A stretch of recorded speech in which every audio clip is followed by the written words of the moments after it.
45th Jubilee, another great one we're expecting today. The weather is just beautiful today and should be the same way tomorrow. And we've got just a lot of good stuff here for everybody. We've got a lot of entertainment heading our way with music, and we've got games for the kids. We've got a bunch of vendors here with some really high quality handmade items, jewelry and artwork, and of course there's also our local merchants here. We've got some great bars and restaurants here that people can enjoy, along with some really unique shops and our art gallery over here. You know, it's going to be a great time up here. We've also got a bunch of food trucks.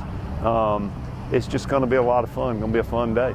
Looks like it's totally recovered from pre-pandemic times. Like it's full again. It sure looks that way right now. I think this is going to be a record year.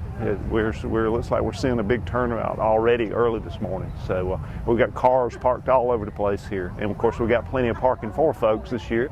We got a Tri-County Tech lot down here on South Mechanic, and we've got a shuttle running back and forth if people can't find somewhere to park. Got a huge place for them to park there, and of course they can park all around in town here too. So that's all good stuff. How important is Spring Jubilee to Pendleton, a town like Pendleton? Because it gets a lot of attention. Oh, it's very important. It gives us a lot of exposure, and I think that's why we're seeing more and more people coming here, you know, during the week and on the weekends especially. This place gets pretty crowded because people, once they get here, they realize what a unique and special place this is and how much fun it is to be here. So I think this is a big plus for us, having this event. It brings a lot of folks in here, and we appreciate Lake Hartwell Country and all of our sponsors, United Community Bank, everyone, Tri-County Technical College, for helping us put this on. We couldn't do it without them. My name is Don Trang. I'm from St. Louis, Missouri, and this is my first time here for the show. And this is the silk, handmade silk embroidery, traditional work from my family. We pass on generation, and I'm the youngest of the 13, and I keep on with the skill passed from my family. So, how long have you been doing it? I've been doing this since my entire life, and with the silk thread here, it never fades, and it shimmers very well in the sun and the light. And normally I just draw a little bit on the fibers, on the fabric, and I do stitch by stitch. I can do custom work or whatever you want me to do. And you said this is your first time in Pendleton? Yes. What do you think of this festival in this area? I haven't got a chance to look around yet because it took me 10 hours to drive. I came here to set up and check in the hotel. I came here early in the morning. So you must have heard good things about it to drive that far, though. Yes. Because I applied from ZAP. I mean, it's a website for artists. So I applied the other year and I got accepted, but I couldn't make it. So this year I tried to make it here. My name is Jordan Bannister, and I'm the show coordinator for the Pendleton Spring Jubilee. And we're here today for the 45th annual Pendleton Spring Jubilee. It's a big one. It's a big anniversary year, and we're just excited to be here in such really, really amazing weather. And I was asking Frank, it looks like it's completely recovered from the pre-COVID with a number of vendors and stuff. Is that right? Yes, yes and no. So we're offering a space in between our booths. A lot of our vendors have touchless pay, so just so that we can encourage our folks who are still, concerned for their health, to take the precautions that they feel comfortable using. And we're offering a full outdoor show, so I'm told you can't catch it in a breeze. I think I was thinking in terms of the return of more artists. There's a lot more artists than there were last year. Oh yeah, last year I think we were at 43, and this year we're at 74. I do like to keep it around 80 just because it's manageable for me, it's manageable for the streets and for the businesses, but we're pretty close. And I've already talked to at least one person from St. Louis that drove down here. Y'all have people from all over, right? We do. We try to keep it pretty southeastern regional, especially South Carolina focused, because we have so many skilled artisans here. But we've also got, I think I've got Montana, and you said I've got a Missouri. I've got several from North Carolina, which, I mean, like I said, they're not far from home, but it's a big North Carolina year here. Why is this festival important to Pendleton and this region, this area? Oh boy, that's a favorite. So the festival was born out of wanting to bring accessible art to our community. So we wanted to have fine crafts and fine arts made by people from here to share with people. And so for 45 years, we have a pretty strict judging and jurying policy and making sure that we have quality artists that are accessible for folks within different socioeconomic ranges. So you can buy small pieces, you can buy grand, amazing, huge pieces if you're able to do that. And so we've got a lot of variety, and we just, like I said, the point is to expose different kinds of craftsmanship to folks for free, for fun, and like I said, can't talk enough about the weather, so it's a great day to come see it. And this festival has been recognized as one of the top festivals of its kind. Tell people about that. Oh, wow. Well, you get that kind of recognition from the jury process that we have. So we have a pretty, it's not critical, and we're always very kind to people, but you can't participate if you don't get over a 6 out of 10. So it's a pretty clean break for some of our applicants who will not be able to join us based on different judging criteria. We try not to have anything that's easily replicable, so we want unique pieces, things that really took a lot of heart and creativity. And so then when my jury has a look at those pieces of art and sort of judges subjectively what would people like, what would people enjoy, and what can't be found anywhere but here with us. And I have seen it listed among the top festivals in the Southeast, is that right? Yep. I don't know the rankings this year. Like football players or baseball players, I don't check the weather and I don't check the rankings.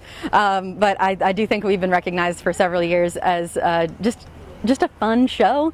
It's a People's Choice vote, and some other art circle folks do like to, our participants give us sort of reviews and things like that when they're comparing other shows that they've been to throughout the year, and it keeps us a little high on the list. And tell people how it fits into the mission of what y'all do at Lake Hartwell. Oh boy, I think it's such a perfect pairing because at Lake Hartwell Country we represent Anderson, Oconee, and Pickens counties, so we're a regional thing. But we want to bring people to our region for whatever reason that brought you here today. If you like live music, if you just wanted to get outside, and specifically if you love art, you can come where we live. We can show you what we have to offer. We've got amazing food, great hotels, wonderful shopping, and then of course really fun special events like this one. And gosh, and it's a huge weekend for the community. So there are other events that you can pop by, in the same weekend every year. My name's Blake Gore. I am from Christiansburg, Virginia, down in the New River Valley. Tell us what brought you to Pendleton, South Carolina. I love trying out new places. Born and raised in the South, so little southern towns are of particular interest to me. Never been to Pendleton. It's a beautiful looking little town, so thought I'd drop by. What do you think of the Jubilee so far? Beautiful weather, really nice people. The staff running the event been top notch. Love it. All right, now let's talk about your art. How did you decide to get into miniature art? Because first of all, explain what that is. I sort of explains what it is. Tell people what it is. So I specialize in drawing miniature pieces with a 0.15 millimeter pen. And sometimes I'll add watercolor. But I originally got into this very randomly, and everybody in my life never saw it coming, including me. So I'm a therapist by trade, but about 4 years ago I saw a drawing challenge on Twitter, and the challenge was to draw a 1-inch by 1-inch drawing every day for a month and share it.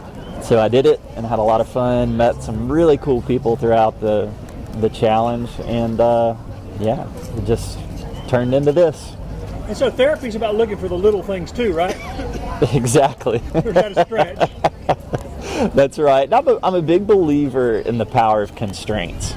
So most of my life I wanted to do something artistic, but my house is full of a bunch of half-finished stuff.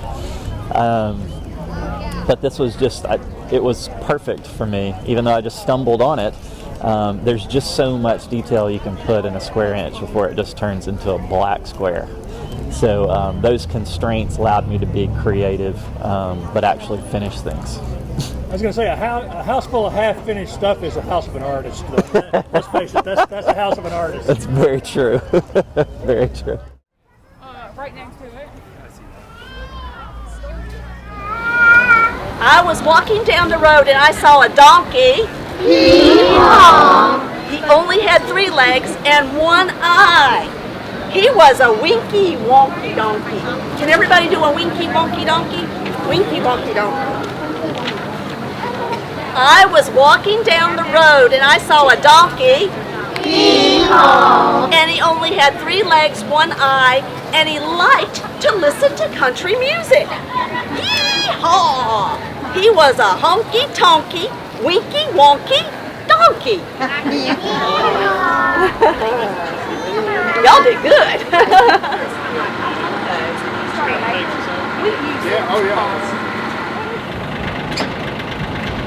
Tell me who you are. Okay, I'm Margaret Better. I'm from Travelers Rest. And how long have you been coming to the festival here? Actually, last year was the first time I did it. And I did really well, even though it was COVID and it was Easter weekend, so. And how long have you been doing it? Tell me about your art. Okay, I've been doing this about 6 years, and it just continually evolves. I started out just doing pieces like this that are glass on glass, and then I evolved to doing things that could go on walls, because a lot of people want something that they can put on their wall. And then I got a kiln so I could fire some pieces, so I could add some dimension to pieces, and just has kind of taken off from there. Do you do a lot of festivals? I'm doing about 6 this year. I started off slowly. We were just counting the other day. I think I've done 16 different sales altogether, different shows. Some of them been private.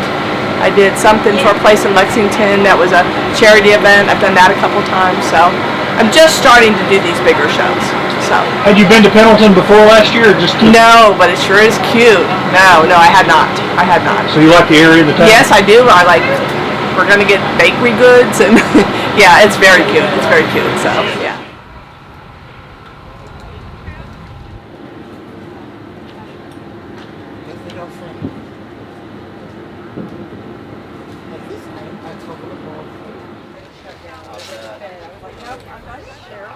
Yeah, hi, we're down there. And Sort of, I did everything last year.